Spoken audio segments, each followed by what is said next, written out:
Thank you, Madam Chairman, and thank you, Governor Raskin, for being here today and subjecting yourself to questioning. Let me just start out by saying that the breadth of rulemaking that has resulted from Dodd-Frank is just extraordinary. And I feel that the current timetable for implementing these interchange rules is not sufficient for those who are affected, whether you're the consumer or the retailer or the bank. And it's going to be very difficult for them to adjust.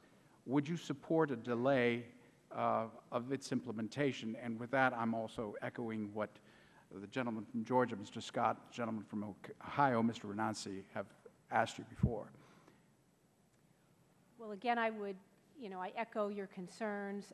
Essentially, this has been very difficult. I think we're doing a thorough job. We are doing our best to meet the standard. It is obviously it's your prerogative to extend the timing if, in fact, you think that is warranted. I think it is highly necessary.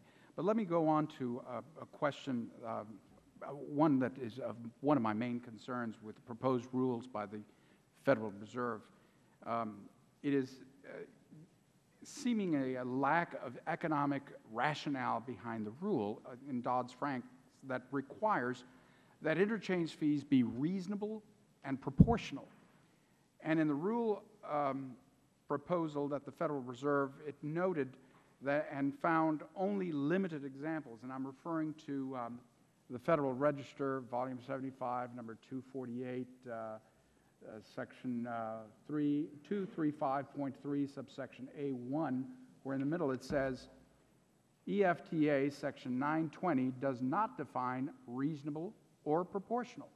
The Board has found only limited examples of other statutory uses of the term reasonable or proportional with respect to fees. The Fed was tasked with creating a rule that not only lacked an economic argument behind it, but was basically unprecedented in its premise. This requires further examination. Would you not agree?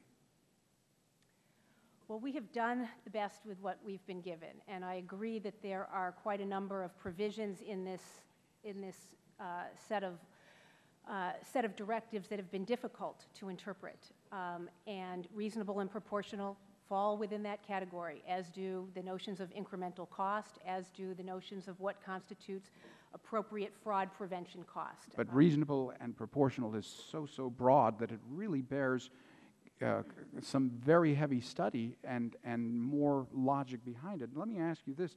What economic considerations were given to the proposed rule by the Fed in order to, with regards to reasonable and proportional?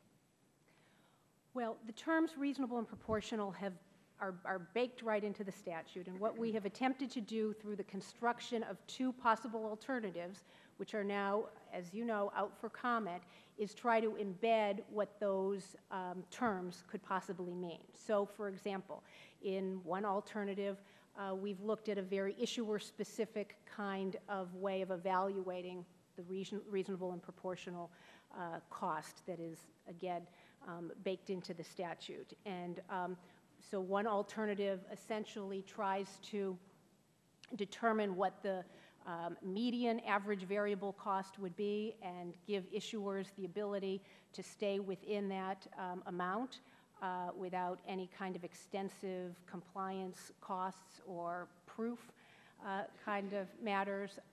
The idea of having some kind of cap, I think, is only reasonable for those entities, in fact, that have very high costs, and I think the Congress directed us to somehow try to bring those costs into some reasonableness parameters. But it seems by reading the Federal Register in your report that it was made by pure discretion as to what reasonable and proportional was, that there was no actual factual process that went into it other than being esoteric in its nature. Is that true? Well, no. I mean, reasonable and proportional, I agree, is quite esoteric, but essentially what we tried to do is anchor those terms with the results of the surveys that we conducted. And as I have described, the process has been quite thorough in trying to understand what those costs and the range of those costs might be so that we could somehow anchor those very vague terms. Now, in the past, has the Fed been given such discretion before on rule writing? And if so, what was the outcome? Well, that's an interesting question. I can't speak to the whole realm of interpretation that the Fed has been asked to do over its long history, but I can state from the perspective of statutory interpretation always that it is a complicated task and that it is sometimes very difficult to get meaning around words. Thank you very much, Governor. My time has expired. Thank you, Mr. Carney.